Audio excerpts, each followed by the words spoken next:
Today we will start with our fourth chapter, inshallah, which is cell membranes and transport. Okay, so the learning objectives that we will be covering in today's lecture are basically the following, as you can see on your screen. Number one, describe the fluid mosaic model of membrane structures. And we know that our membrane structures are organized in phospholipid bilayer. This is something that we briefly touched upon in our first topic, which was cell structure. And also describe the arrangement of proteins. So inshallah, as we progress with this chapter, we would deepen our understanding about that. Then the other thing that we will be focusing on in our classes would be the arrangement and the role of all the molecules which are basically making up your cell membrane, which are cholesterol, glycolipids, proteins, glycoproteins, etc., in your cell surface membrane, and how all these molecules together are contributing to the stability, fluidity, permeability, transporting, cell signaling, and cell recognition of your cell surface membrane. The first and foremost thing that you to understand is that all membranes are organized in a phospholipid bilayer. Now, a question that can arise over here is that why have I written all membranes? So basically, let's recall something from our first chapter, which is your cell structure. This is your cell, okay? And in this cell, you have different organelles. For example, let's draw the structure of mitochondria. And if you could notice, I'm making the inner membrane of mitochondria, which is your cristae basically. So this is your mitochondria. Okay.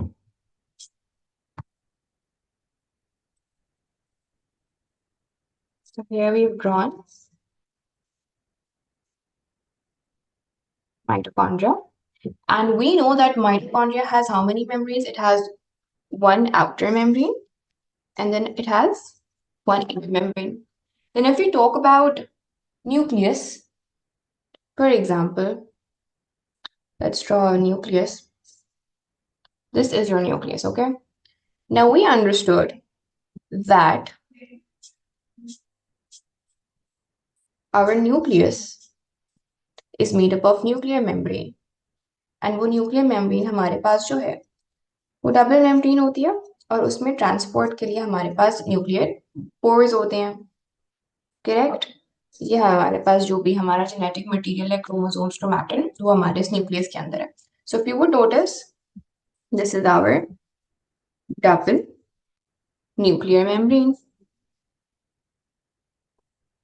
Now if I talk about our vesicles हमारे पास जो Golgi vesicles होती हैं या हमारे पास for example lysosome तो lysosome भी हमारे पास क्या थी लाइसोसोम हमारे पास सिंगल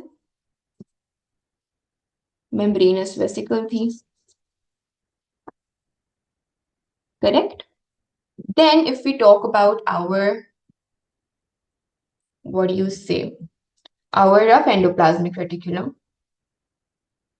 तो हमारे पास जो रफ एंडोप्लाज्मिक रेटिकुलम है वो भी हमारे पास क्या था we had described it as a stack of flattened interconnected membranous sacs और इन membranous sacs को basically हम क्या बुलाते हैं सॉरी membranous stacks और उनको हम क्या बुलाते हैं हम उनको बुलाते हैं सिस्टर्ने तो ये भी हमारे पास जो हमारे पास आर ई आर हो गया या अगर हमारे पास स्मूथ एंडोप्लाज्मिक रेटिकुलम भी है तो ये भी किससे बना हुआ है ये बेसिकली मेम्ब्रेन्स स्टैक्स हैं एक के ऊपर एक बहुत सारी मेम्ब्रेन्स बेसिकली इस तरह से फॉर्म कर रही हैं कंटिन्यूटी में और दैट्स व्हाई हमारे पास जो एंडोप्लाज्मिक रेटिकुलम है वो भी मेम्ब्रेन से बना हुआ है then if you talk about Golgi अगर हम गोल्जी की बात करें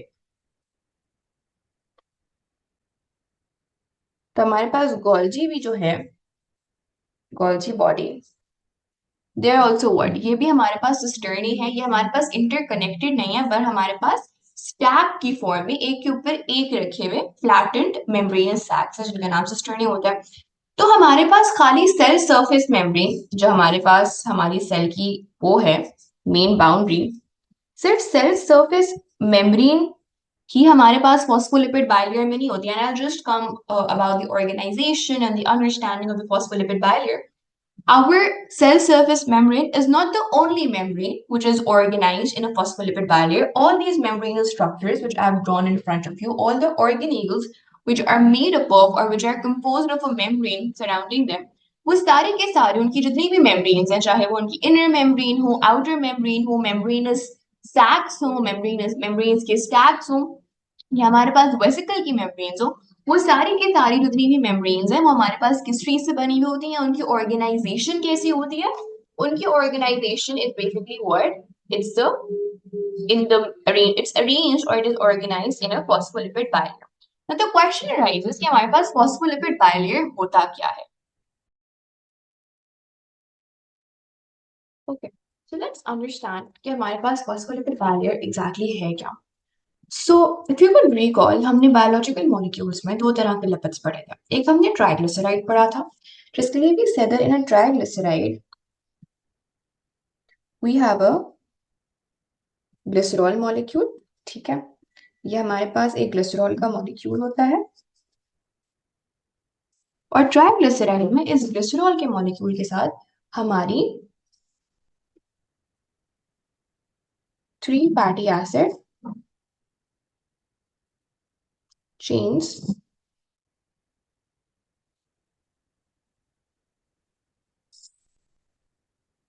अटैच्ड होती हैं।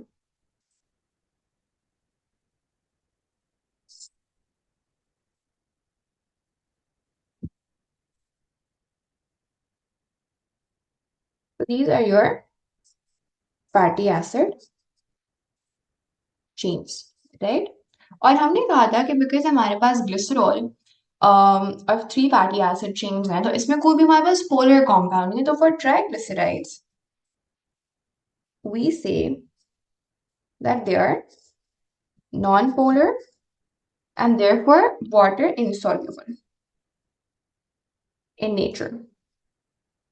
On the contrary, for phospholipid we said that phospholipid में हमारे पास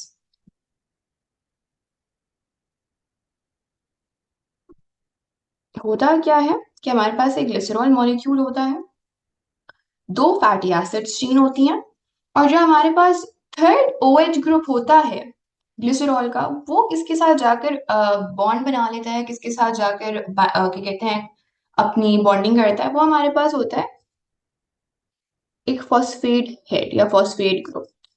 तो वो फॉस्फेट ग्रुप के साथ जाके अपना एक बॉन्ड बना लेता है। अब सीन ये है कि हमारे पास जो ये फॉस्फेट हेड है ना, ये जो फॉस्फेट ग्रुप है, ये चार्ज ग्रुप है। क्या है? इट इज हेवीली चार्ज्ड, इसके ऊपर एक चार्ज है। हमें पता है कि कोई भी चार्ज स्पीशी अगर है, भले वो आयोनिकली चार्ज्ड हो या वो एक पोलर कॉम्पाउंड है, किसी भी स्पीशी में या किसी भी मॉलिक्यूल में अगर कोई चार्ज प्रेजेंट है, तो वी नो कि हमारे पास जो वाटर है, वाटर बजाते खुद एक पोलर कॉम्पाउंड है, water has polarity. So all the compounds which are dissolved in water or which are attracted to water, they are either polar in nature.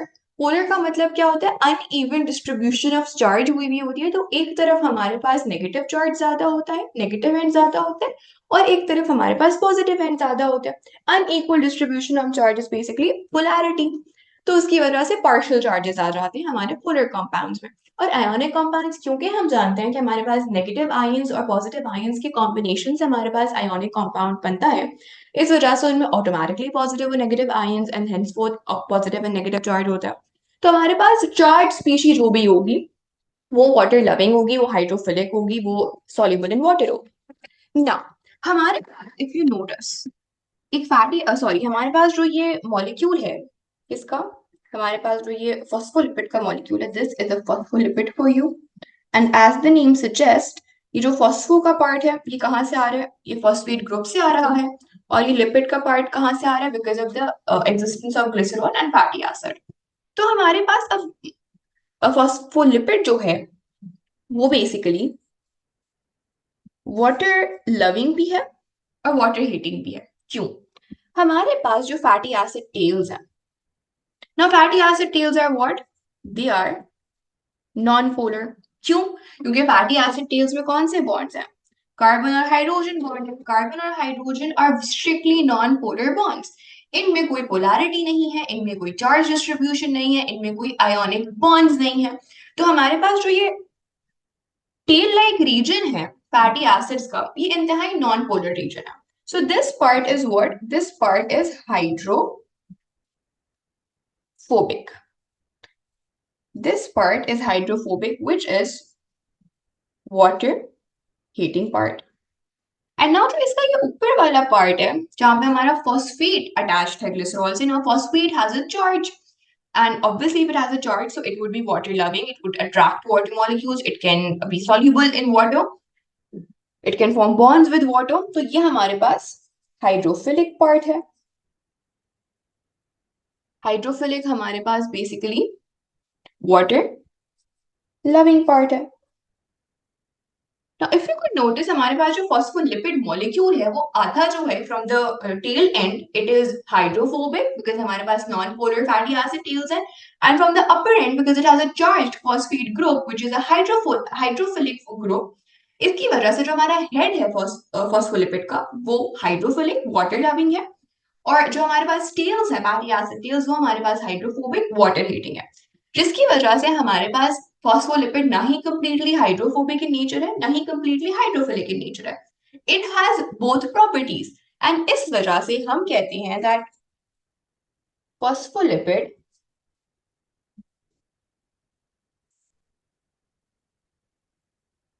is what? It is amphipathic in nature. Why? Because it has both types of properties. वो hydrophobic भी है और वो hydrophilic भी है। For example हमारे पास amphibians एक टाइप ऑफ स्पीशी होता है जिसमें हमारे पास frogs are an example of amphibians. ना एम्फीबियंस क्या होते हैं? एम्फीबियंस वो एनिमल्स होते हैं जो कि पानी में भी रह सकते हैं और वो लैंड पे भी रह सकते हैं। So they are not completely aquatic and they are not completely terrestrial. वो लैंड पे भी रहते हैं और वो वाटर में भी रहते हैं, जैसे कि फ्रॉग है वो वाटर में भी रहता है और वो क्या कहते हैं रॉक्स पे भी आपने उसको बैठा हुआ देखा होगा, शोर पे भी बैठा हुआ देखा होगा। So all those organisms or all those animals which can live in water as well as on land, ऐसे organisms को हम कहते हैं amphibians। क्यों? क्योंकि वो दोनों environments में, दोनों habitats में survive कर सकते हैं। उसी तरह से क्योंकि फॉस्फोलिपिड हाइड्रोफोबिक भी है एक एंड से और हाइड्रोफिलिक भी है एक एंड से, इस वजह से हम उसको एम्फीपैथिक इन नेचर बुलाते हैं। नाउ मूविंग फॉरवर्ड, नाउ हमारे पास फॉस्फोलिपिड बाइलेयर क्या है? अच्छा, अब ये तो हमने एक कंप्लीट, अच्छा मैं आप लोगों को वैसे भी दिखा देती हूँ कि हमारे पास फॉस्फोलिपिड का structure, see let's compare the structure of glycerol and the structure of phospholipid, sorry the structure of triglyceride and the structure of phospholipid. Now as I said, हमारे पास एक ग्लिसरॉल मॉलिक्यूल है फॉस्फोलिपिड में, दो non polar fatty acid tails हैं, और फिर हमारे पास ये, इफ यू कुड नोटिस, दोनों ऑक्सीजन के ऊपर हमारे पास एक नेगेटिव चार्ज है, तो हमारे पास एक hydrophilic, and why is it hydrophilic? Because it's charged in nature, hydrophilic phosphate head है ना।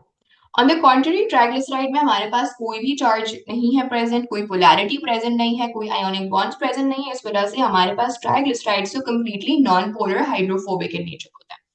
ओके, मूविंग फॉरवर्ड, हमारे पास अब हम ये पूरा स्ट्रक्चर अगर बनाने बैठ गए फॉस्फोलिपिड का तो बड़ी मुश्किल हो जाएगी। सो व्हाट साइंटिस्ट्स डिड वर, उन्होंने एक सिंबल या उन्होंने एक रिप्रेजेंटेशन, एक जनरल रिप्रेजेंटेशन ऑफ फॉस्फोलिपिड बना ली, और वो क्या थी? एक सर्कुलर हेड, ये आपका क्या है? फॉस्फेट हेड है, एंड देन ये क्या हमारे पास स्टिक्स शो कर रही हैं? ये फैटी एसिड टेल शो कर रही है। नाउ इफ यू नोटिस हमारे पास क्या था? हमारे पास फॉस्फोलिपिड के स्ट्रक्चर में एक फॉस्फेट हेड है, ठीक है, तो हमने वो फॉस्फेट हेड बना लिया। और फैटी एसिड टेल्स कितनी है? एक फॉस्फोलिपिड मॉलिक्यूल में दो फैटी एसिड टेल है। तो हमारे पास this is basically the representation of one phospholipid molecule. ठीक है, इसको आप स्टिकमैन स्ट्रक्चर भी बुला सकते हो। ठीक है, now this is one phospholipid molecule in front of you. एक फॉस्फेट है और दो फैटी एसिड टेल्स मिलाकर आपको क्या दे रही होती है? आपको एक फॉस्फोलिपिड मॉलिक्यूल। अब लेट्स मेक वन लेयर। अब लेयर क्या होती है? फॉर एग्जांपल आपके पास अगर आपने कभी सैंडविच बनाया हो तो सैंडविच में हमारी फर्स्ट लेयर क्या होती है? हमारी ब्रेड होती है। तो वो एक लेयर को हम ऐसे शो करते हैं, रिप्रेजेंट करते हैं, right? Now, if you notice in front of you, I've drawn what? I've drawn two layers of phospholipid molecules. Correct? ये आपकी फर्स्ट लेयर हो गई और ये आपकी सेकेंड लेयर हो गई, राइट? अब आप एक चीज नोटिस करो, आपकी जो फॉस्फेट हेड्स हैं, फॉर एग्जाम्पल ये वाले फॉस्फेट हेड्स और ये वाले फॉस्फेट हेड्स, आपके दोनों लेयर्स की जो फॉस्फेट हेड्स है ना, दे आर पॉइंटिंग आउटवर्ड्स। या हमें हमारे पास यानी फॉर एग्जाम्पल अगर ये एनवायरमेंट ए है और ये एनवायरमेंट बी है, फॉर एग्जाम्पल ये आपकी मेम्ब्रेन है, ठीक है? और एक रीजन ऑब्वियसली आपके मेम्ब्रेन के बाहर वाला रीजन होगा और एक रीजन आपके मेम्ब्रेन के अंदर वाला रीजन होगा। एक एंड से एक लेयर जो है वो आउटवर्ड्स फेस कर रही होगी, आउटवर्ड्स इन्वायरमेंट को, सेल के बाहर वाली इन्वायरमेंट को, let's call it the outwards environment. और एक इन्वायरमेंट या एक लेयर जो है वो किसको फेस कर रही होगी? आपके सेल के अंदर इनवर्ड्स इन्वायरमेंट को, करेक्ट? तो हमारे पास बेसिकली होता क्या है? हमारे पास होता ये है कि हमारे पास जो फॉस्फेट हेड्स हैं, ये फॉस्फेट हेड्स फर्स्ट लेयर के और ये फॉस्फेट हेड्स दूसरी लेयर के। ये फॉस्फेट हेड्स हमेशा एनवायरनमेंट को फेस कर रहा होगा। You can say that the phosphate heads are basically forming the boundary of the cell surface membrane. Now, why is that case? For example, let's draw a cell in front of you. ये एक cell है, ठीक है? अब ये basically ये जो आपका पूरा मैंने बाउंड्री ड्रॉ किया, ये क्या है? ये बेसिकली आपकी सेल सरफेस मेम्ब्रेन है, करेक्ट? नाउ एक आपका सेल के बाहर रीजन है, ठीक है? तो आपकी जो फर्स्ट लेयर है, ये वाली लेयर, ये आउटवर्ड्स रीजन की तरफ पॉइंट कर रही है, या आउटवर्ड रीजन की तरफ एक्सपोज्ड है। और फिर आपकी एक लेयर है, जो सेकेंड लेयर है, ये वाली लेयर, ये किस वक्त किस तरफ पॉइंट कर रही है? आपकी इनवर्ड्स इन्वायरमेंट को पॉइंट कर रही है। अब सेल के बाहर क्या है? सेल के बाहर आपके पास है टिश्यू फ्लूइड, करेक्ट? और सेल के अंदर की एनवायरनमेंट क्या है? सेल के अंदर की एनवायरनमेंट है cytoplasm.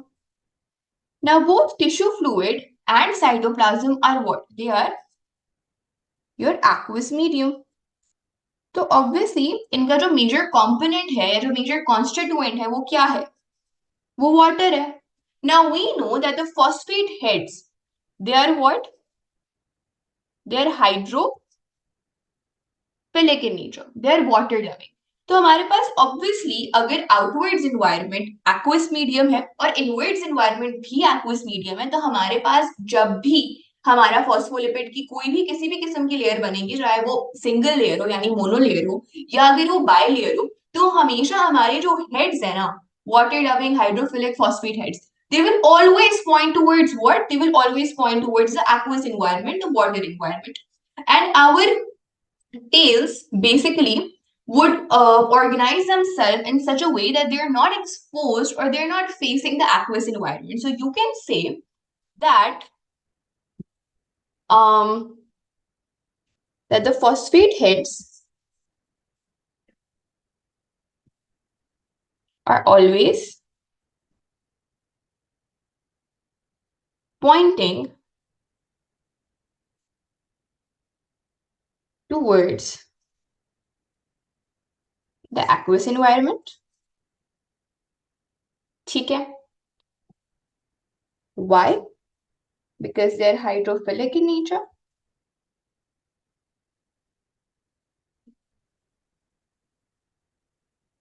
And the non-polar hydrophobic fatty acid tails always point away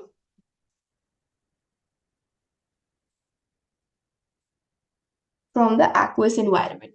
So basically, your fatty acid tails are what? They are sandwiched between your phosphate head. तो आप ये कह सकते हो कि आपकी जो फॉस्फेट हेड्स है ना, वो आपका जो सैंडविच है उसकी दोनों ब्रेड्स हैं. बेसिकली आप जो भी क्या कहते हैं, आप अपना क्या कहते हैं वेजिटेबल्स प्लेस करते हो, आप अपना मीट प्लेस करते हो, या आप अपना मायो प्लेस करते हो, केचप प्लेस करते हो, वो सब किसके बीच में होता है? वो सब दो डबल रोटी के टुकड़ों के बीच में होता है, right? Two sandwiches, two breads basically are sandwiching whatever the contents you are placing, right? तो आपके जो फॉस्फेट हेड्स है ना, imagine them as a bread, ठीक है? और जो आपकी फैटी एसिड टेल्स है वो आपके सैंडविच के अंदर जो भी कंटेंट है, ओके ना. हमारे पास हर मेम्ब्रेन जो है, क्योंकि वो फॉस्फोलिपिड बाइलर में ऑर्गेनाइज्ड है, तो इनका जो बेसिकली विड्थ है, and what do I mean by width, let me specify just a second. Okay, so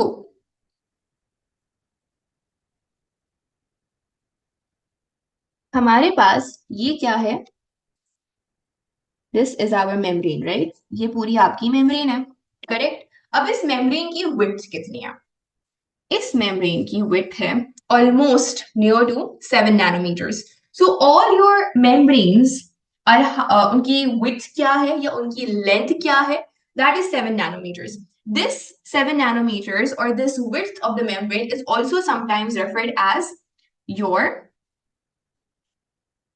diffusion distance.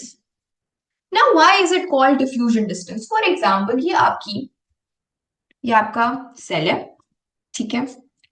This is your cell. अब फॉर एग्जाम्पल सेल के अंदर किसी भी चीज को आना है, anything wants to enter into the cell. This could be, for example, ये आपका क्या हो सकता है? ये आपका कोई हार्मोन हो सकता है. एक हार्मोन को सेल के अंदर आना है, ठीक है? या फॉर एग्जाम्पल किसी, फॉर एग्जाम्पल ग्लूकोज को सेल के अंदर आना है, correct?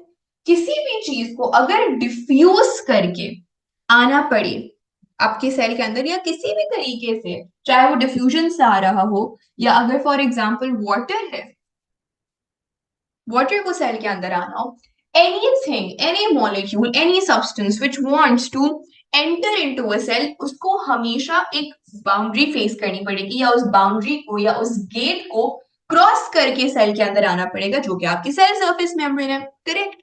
So it also, it has to cross this cell surface membrane to enter into the cell. तो हमारे पास ऑब्वियसली उसको सेल सरफेस मेम्ब्रेन के थ्रू होके गुजर कर आना पड़ेगा. अगर तो वो डायरेक्टली, वो हमारे पास वो ये कहते हैं अगर नॉन पोलर कंपाउंड है, क्यों? अच्छा, नॉन पोलर कंपाउंड से क्यों डिफ्यूजन के थ्रू अंदर आ सकते हैं? बिकॉज देखो होगा क्या, आपके पास, लेट मी कॉपी दिस.